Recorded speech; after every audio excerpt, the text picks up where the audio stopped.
Assalamualaikum warahmatullahi wabarakatuh. Halo teman-teman semuanya, selamat pagi.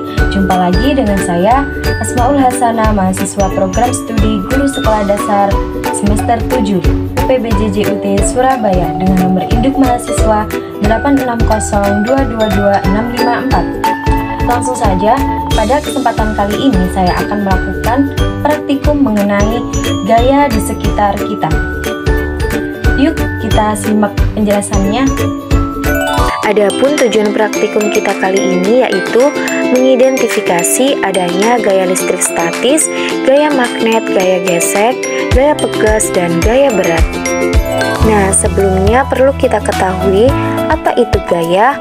Gaya adalah interaksi yang terjadi antara dua benda dalam bentuk tarikan atau dorongan. Gaya dapat membuat benda bergerak, menghentikan gerakan, atau mengubah bentuk benda. Berikut adalah jenis-jenis gaya yang ada di sekitar kita. Mari kita bahas satu persatu. Yang pertama yaitu gaya listrik statis, adalah gaya yang timbul akibat penumpukan muatan listrik yang tidak bergerak di permukaan suatu benda. Langsung saja, pertama-tama kita gosokkan penggaris plastik pada rambut yang tebal. Nah, kemudian mari kita dekatkan penggaris pada tisu yang sudah kita siapkan. Nah, dapat kita lihat bahwa tisu dapat menempel pada penggaris yang sudah kita gosokkan pada rambut yang tebal.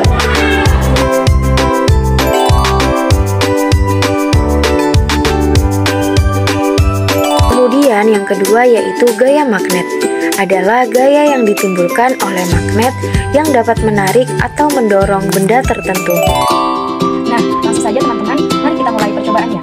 Di sini saya sudah menyiapkan alat dan bahannya. Yang pertama ada magnet, kemudian ada seng, penjepit kertas, gunting kuku, baterai jam, jarum pentul, potongan kertas, dan juga potongan plastik. Langsung saja mari kita buktikan. Pertama-tama kita ambil magnet terlebih dahulu ya. Kemudian kita dekatkan pada penjepit kertas.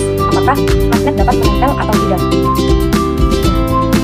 Bisa dilihat ya teman-teman, bahwasanya magnet dapat menempel pada penjepit kertas. Kemudian yang kedua kita ambil gunting kuku. Dapat kita lihat juga ya teman-teman, bahwasanya magnet dapat menempel pada gunting kuku. Selanjutnya yaitu baterai jam. Mari kita buktikan bersama-sama apakah baterai jam dapat menempel magnet atau tidak. Ternyata magnet dapat menempel pada baterai jam. Selanjutnya ada seng. Kita buktikan bersama apakah seng dapat menempel pada magnet atau tidak. Dapat kita lihat ya, bahwasanya magnet menempel pada potongan seng. Selanjutnya ada jarum pentul. Kita lihat sama-sama ya, bahwasanya jarum pentul juga dapat menempel pada magnet. Selanjutnya yaitu potongan kertas. Mari kita buktikan teman-teman. Ternyata potongan kertas ini tidak dapat menempel oleh magnet. Kemudian yang terakhir ada potongan plastik kecil. Coba kita lihat. Ternyata potongan plastik kecil juga tidak bisa menempel pada magnet.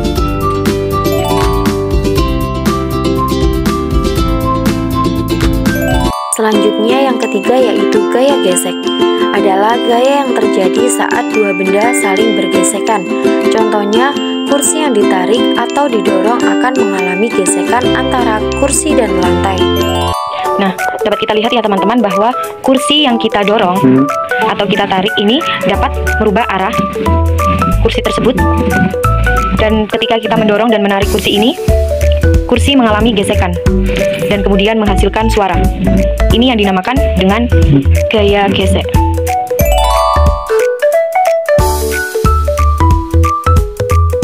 Kemudian yang keempat yaitu gaya pegas, adalah gaya yang terjadi pada benda elastis dan dapat kembali ke bentuk semula setelah diberi gaya. Adapun contoh dari gaya pegas adalah ketapel dan karet.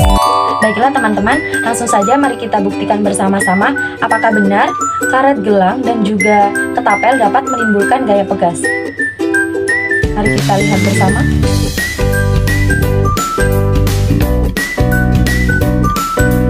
Ya, dapat kita lihat ternyata benar karet gelang dan juga ketapel dapat menimbulkan gaya pegas, yang mana ketika ditarik dapat berubah dan kembali pada bentuk semula.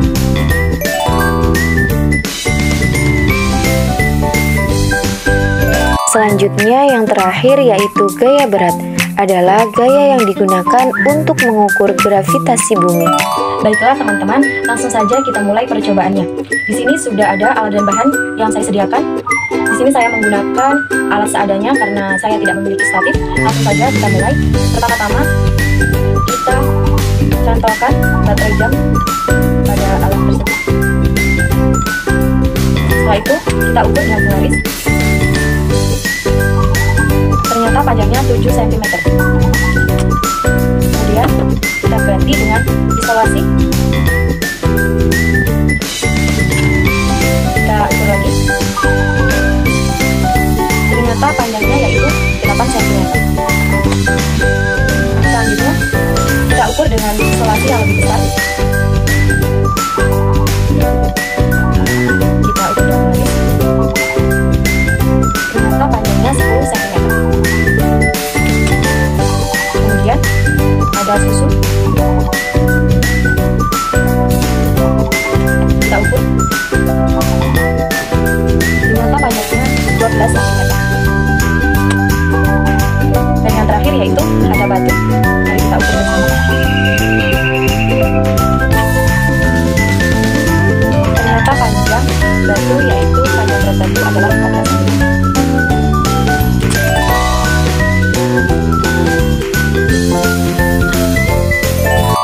Nah, baiklah teman-teman, itu tadi praktikum yang sudah saya lakukan. Semoga dapat bermanfaat bagi kita semua. Saya akhiri. Wassalamualaikum warahmatullahi wabarakatuh. Sampai jumpa pada video praktikum selanjutnya.